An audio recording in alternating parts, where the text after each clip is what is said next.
My name is Sierra. I'm 32 years old. And I want to tell you how I helped a man build a six-figure business from scratch, only to be thrown out like a disposable assistant the second he felt established. But this isn't a sob story. It's a blueprint for vengeance, the patient, quiet, devastating kind. I met Logan when I was 23. It was at a small local business seminar that I only attended because my boss at the accounting firm practically begged me to network more. I hated those things, everyone walking around in too tight blazers with fake smiles and overpriced portfolios. But I went. And he stood out instantly. Logan was older, 31 at the time. His smile was disarming, but his confidence was louder than anything else in that room. He was promoting his new fitness brand, sleek visuals, motivational slogans, bold claims. It wasn't my thing, but I admired the hustle. He asked for my card. Said I had a sharp energy.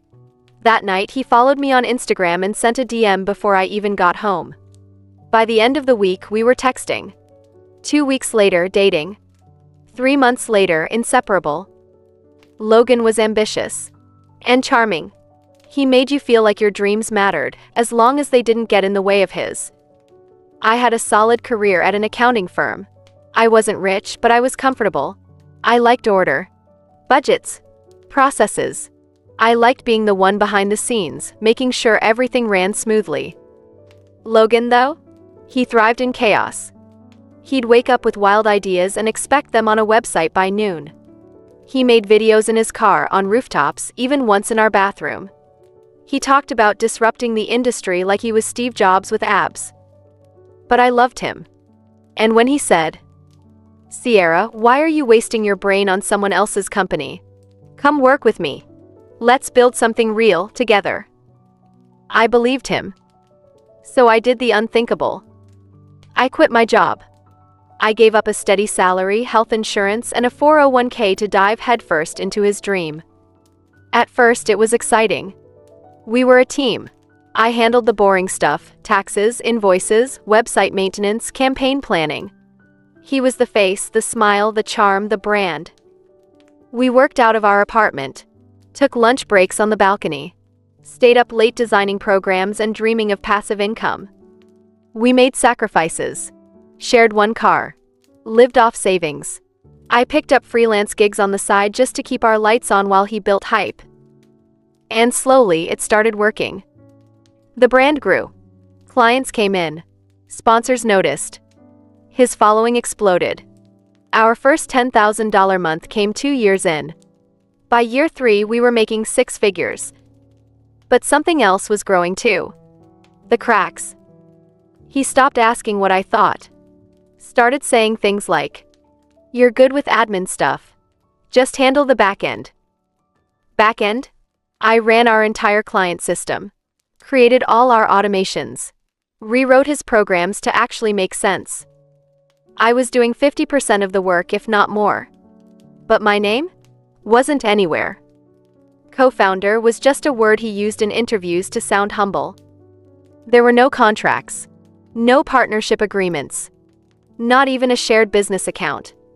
I was working for free, for a man who told me we were building our future. I ignored it. Told myself it was temporary. That he'd propose soon. That once we got stable, he'd make it official. He didn't. Instead, he bought himself a brand new Rolex to celebrate his grind. That's when something shifted. And not just in me. In him. Because not long after that day, I saw a message I wasn't supposed to see. And my heart didn't break. It ignited. It was a Tuesday morning. Logan had left early for a podcast taping. He always made a big show of it, posting his morning grind in the mirror before disappearing for hours. Normally, I didn't mind. It gave me space to work on real things, client renewals, affiliate payouts, back-end automations. Everything that actually kept the business alive. That's when it happened. A message popped up on our shared business inbox. I never touched it. He insisted he was the people person. But the notification preview caught my eye. "Last night was everything. You're so different when it's just us. Thanks again for the shoes.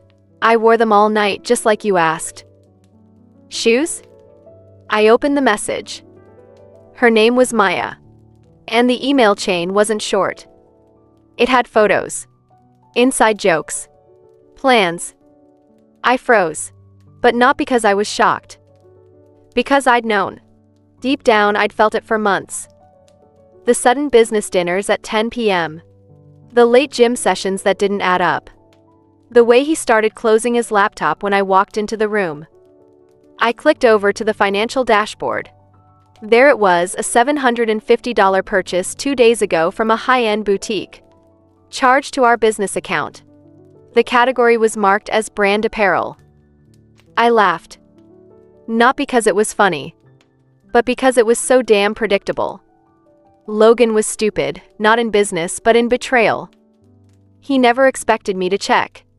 Never imagined I'd question him. He thought I was so loyal, so grateful, that I'd keep cleaning up while he ran around playing CEO and Casanova. I clicked through the purchase logs. There were more. Dinner reservations, Uber rides, hotel rooms in cities he claimed he didn't travel to. My hands shook, but I wasn't crying. I wasn't heartbroken. I was furious. Because for years I had poured myself into building something I thought we shared. I stayed up designing his rebrands while he fell asleep next to me. I skipped birthdays, holidays, vacations, all to support our vision. And he repaid me by turning our company into his personal dating fund? No. He didn't just cheat on me. He tried to erase me. But I wasn't gone. And now I had everything I needed. That night I started backing up the servers. All the systems I'd built copied. All the templates I wrote saved to my cloud. The passwords? Already mine. I created them. The next morning I bought a domain. Not his name. Mine. That was the beginning of the end for Logan. Only he didn't know it yet. Logan came home late that night again. He reeked of cologne that wasn't his. The kind that clings to skin like a guilty conscience. Client dinner ran long, he muttered, dropping his keys. I smiled. Hope it was productive. He didn't notice anything different.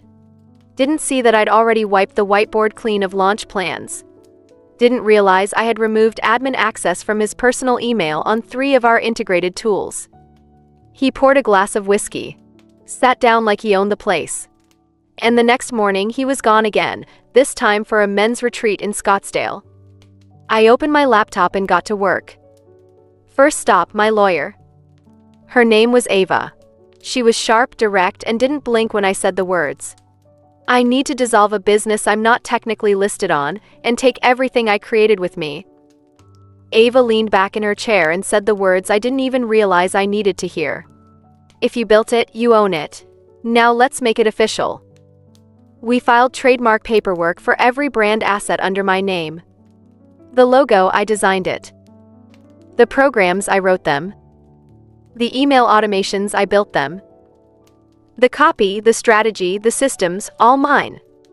She walked me through setting up a new LLC. I'd operate under a new brand. A cleaner one. A better one. Clearline Creative. Same services. Same systems. Only this time my name would be on every document. Then came the evidence folder. I compiled screenshots. Invoices for things unrelated to the business. Emails from women who had no idea I existed. Ava nodded as I laid it all out. This isn't just grounds for business separation, she said. It's theft. Fraud. Maybe even wire fraud. I didn't blink. Because I wasn't angry anymore. I was done grieving. Logan had tried to make me disappear. So I disappeared on paper. From the company. From our lease. From the shared files. But in reality, I was still here. Building. Preparing. Quietly loading the gun he handed me. And the second he stepped off that return flight, he'd find out who really built his empire. Spoiler. It wasn't the guy in the gym selfies. It was the girl behind the screen who stayed up fixing code at 2 a.m. Logan walked in the door 2 days later, tan, smug, and reeking of overpriced spa lotion. Scottsdale was insane, he said, tossing his bag on the counter. You would have loved it. I smiled. Maybe next time. He didn't notice the way I said it. Didn't see that his login to our CRM platform had already been changed. Didn't know I'd spent the last 48 hours rerouting payment processors to a new bank account, one he couldn't access. That night, he asked if I'd help him prep his next brand evolution launch. Said he wanted to try something more elevated. Funny, I had already launched it without him. Under my new brand, Clearline Creative, I was already booking old clients, sending invoices with my name on them, and redirecting leads through my own site. It was working. One client even messaged me. I always assumed this was your thing. I'm so glad you're finally doing it solo. Logan had no idea. But I was ready for him to find out. The next morning, Ava served him the paperwork, notarized, official, brutal. It outlined everything. My legal claim to all intellectual property. His unauthorized spending from our business account. A cease and desist from using any of the systems or content I had created. He came storming into the apartment, waving the envelope. What the hell is this? You think you can just take everything? I stayed calm. You mean the things I built while you were busy cheating? His face turned red. You're acting insane. This is petty. Emotional. No, I said quietly. This is documentation. This is ownership. This is me protecting what's mine. He threw the papers on the floor. This will ruin me, he spat. I shrugged. Then maybe you shouldn't have underestimated the woman who built your business from the ground up. He laughed. A desperate, bitter laugh. You won't survive without me. I stepped closer, looked him dead in the eyes. I already have. Logan spent the next week trying to salvage what he thought was still his. He went live on Instagram. Posted reels about starting over and real leadership. He used phrases I once wrote for him, lines from our pitch deck that I created at 3 in the morning while he slept. He launched a course. Tried to slap together a coaching funnel. Even recycled old client testimonials like they were new. And every single one of them failed. Because the systems didn't work without me. Because the content didn't make sense without structure. Because the clients knew who'd done the real work. One by one they found me. Sierra, I saw you launched Clearline, can I move my project to you? Hey, just found out about what happened. I want to support your business. Even some of our vendors, photographers, editors, designers, stopped responding to his requests. They'd seen too much. They knew who actually paid invoices on time, who actually sent brand briefs, who actually made sure every project got done. He posted less. His engagement tanked. He started using buzzwords like solo journey and rebirth, trying to spin the fallout as intentional. But behind the scenes? He was panicking. I knew because one of our mutual friends texted me. He's saying you sabotaged him. That you turned people against him. I didn't respond. Because I hadn't said a word about him publicly. Didn't drag his name. Didn't spill details. Didn't post a single passive-aggressive quote. I didn't need to. The numbers spoke for themselves. Clearline was growing. I had signed 3 retainer clients and a speaking gig within the first 30 days. While Logan scrambled to rebuild from the ashes, I was laying the foundation for something real. Something that didn't just have my name on it. Something that had always been mine. Logan tried everything. He offered to collaborate on a new project. Said we could co-host a webinar to show people that breakups don't mean business death. He positioned it as empowering. A modern take on mature separation. I saw it for what it was, desperation. A last-ditch attempt to stand next to me before he became irrelevant. I declined.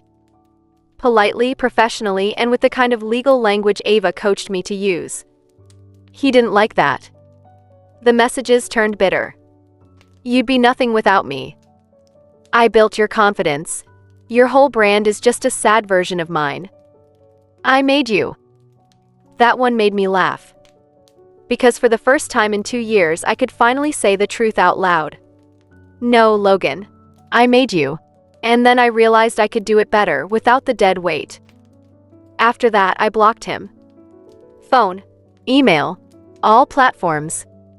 I even filed a formal notice preventing him from using any of our old brand materials, including certain color palettes, program names, and campaign copy that I had created under no formal employment contract.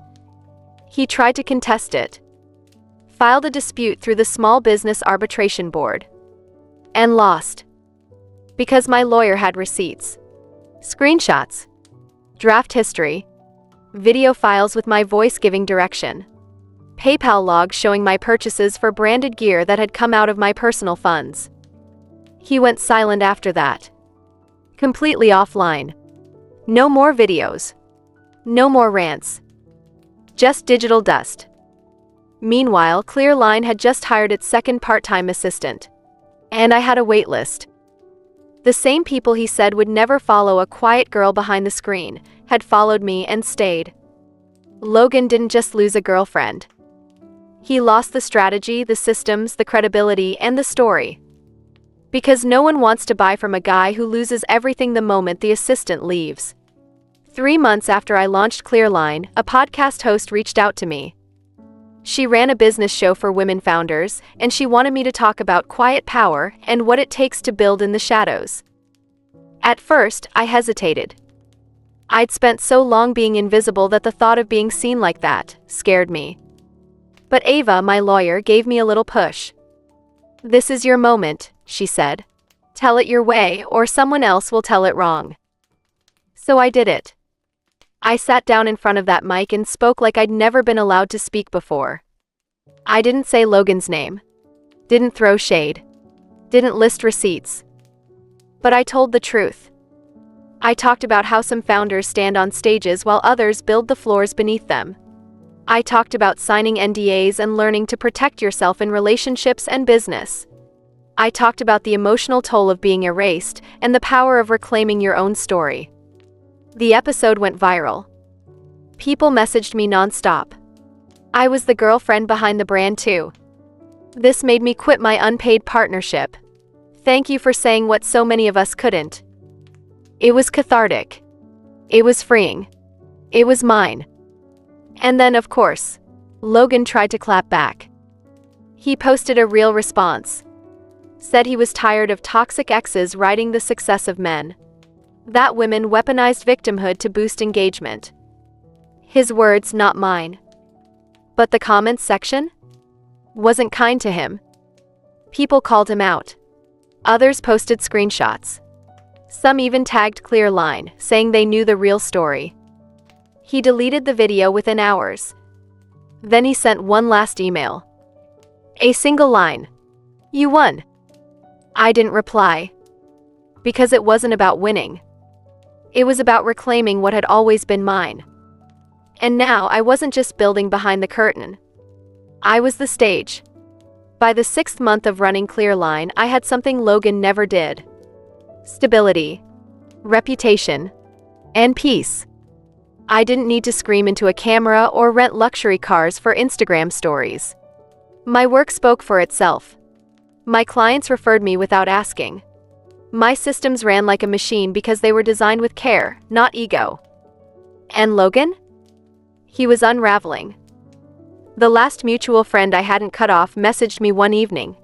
Just a screenshot. Logan was trying to launch another brand. But this time it wasn't fitness. It was men's mindset coaching. Copy and paste clichés. Dark color palette. Stock photos of him pretending to journal. The comments were brutal. Isn't this the guy who got sued by his ex-business partner? Wasn't his old brand stolen from someone? I wouldn't trust him with a lemonade stand. He had burned through his last bit of credibility. I didn't laugh. I didn't celebrate. I just felt tired. Because this was what he'd always been doing, reinventing, pivoting, escaping accountability. And for the first time, no one was buying it. Meanwhile, I was being invited to speak at a local women's business summit. They asked if I wanted to talk about marketing trends. I offered something else. A workshop called The Invisible Partner, When Love is Unpaid Labor. It sold out in 2 days. In that room, I saw faces that mirrored my old self, Quiet women with calloused hands and tired smiles, building dreams they weren't allowed to put their names on. I told them the truth. About love. About business. About power. And I reminded them. If someone tells you you're just the helper, smile. Because helpers know where everything is. And they know how to take it with them when they leave. That line made it onto a graphic someone shared. It went viral. Logan never stood a chance against me. Not because I played dirty, but because I played smart. And I never forgot where the real power was, in the back end. Right where I'd always been. Until now. A year after Logan's empire collapsed, he sent a handwritten letter to my P.O. box. It wasn't dramatic. No manipulation. No grand gestures. Just a folded piece of paper with smeared ink. Sierra, you didn't just leave. You dismantled me. I see that now. I thought I could do it without you. I was wrong. You were the architect. I was just the guy taking credit. I'm sorry. He signed it like we were old friends. No return address. No request for forgiveness. Just acknowledgement. I sat with that letter for a long time. Read it twice. Then folded it back up and tucked it into my bottom desk drawer. Because closure doesn't need to be loud. Sometimes it's just knowing that the person who tried to erase you now sees your fingerprints on everything. Logan had moved out of the city. Tried to rebuild in silence. I had heard through the grapevine that he picked up freelance copywriting gigs. Nothing major. Nothing public. He'd been replaced, not by another woman, but by the reality of what happens when you build your name on a foundation someone else poured. And me? Clearline had grown. We had 3 full-time team members. I'd spoken on 4 national stages. I was featured in a magazine article titled, "The Brains Behind the Brand." I never once mentioned Logan's name.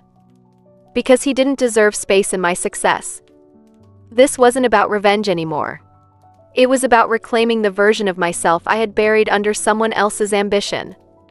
Sierra James was finally known, not as Logan's girlfriend or his business partner or the quiet one who handled admin, but as the founder, the leader, the visionary, the one who didn't just walk away, the one who took it all and built something better.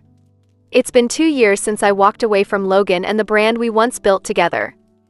Today, I sat in my new office, downtown, top floor, sunlight pouring across a whiteboard filled with launch timelines and team goals. My assistant knocked softly and handed me a folder. Inside were our quarterly earnings. They were triple what Logan and I ever made together. I should have felt pride, and I did, but it wasn't about the money. It was about the peace. No more anxiety when my partner stayed out late. No more gaslighting over budgets and whose idea it was. No more fighting for credit in a room where I'd already built the walls. I owned this business. I led this team. I didn't ask for permission anymore. And clients? They didn't come because I was loud. They came because I was clear. Because my systems worked. Because I followed through. I built a reputation Logan never could. One of excellence. Of precision. Of integrity. At that afternoon's leadership meeting, someone asked if I ever missed the old brand. The old days. I just smiled. I don't miss a thing I had to fight to be seen in. You shouldn't have to beg to be recognized in something you built. And that's what I leave you with. You might be the quiet one now. The one behind the camera. Behind the login. Behind the invoices and presentations. But don't let anyone confuse quiet for weak. Because when you walk away, and you will eventually, take everything with you. Take your brilliance. Take your strategy. Take your name. And build something they can't follow you into. Because sometimes the best revenge isn't taking them down. It's building something so high they can't even see you anymore.